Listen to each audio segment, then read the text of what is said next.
Hi, I'm Bruce Baker. I'm from Plaza Artist Materials. Today we're briefly going to speak about watercolor brushes, and what we're going to need for this topic is a watercolor brush. One thing you need to understand is the best watercolor brush comes from a sable or a mink, but they're very expensive for a good one. So there are many choices. There are synthetic watercolor brushes. There are sable watercolor brushes. There are ones made of camel hair. Many different choices. The grip, or the way you want to hold the watercolor brush, is like a pencil.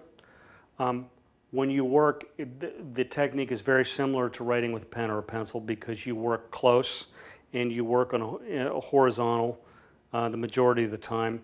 But you just want to hold it above the ferrule like a pencil.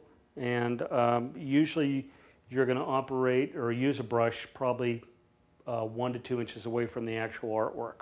It's a good synthetic brush is inexpensive, easy to use. The best all-around watercolor brush, which most watercolorists use, is a round, which is this style right here that we're demonstrating with right now.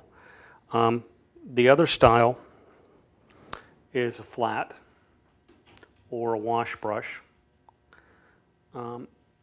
There are many choices to brushes and watercolors, but these are the two most common.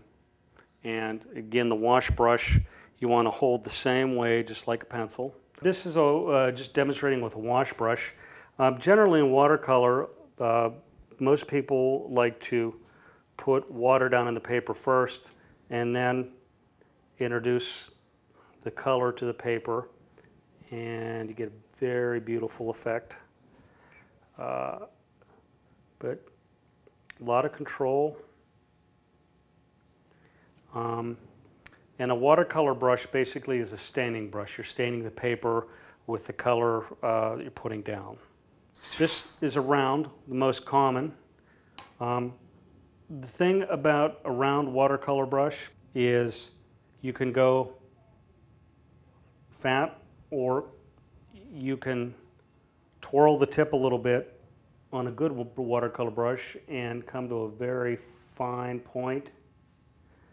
Also, a watercolor brush tends to be like a sponge. It holds an enormous amount of water, whereas if you had a bristle brush or a synthetic brush, just doesn't hold the water like a good sable watercolor brush does. And that basically is just how you would hold a watercolor brush.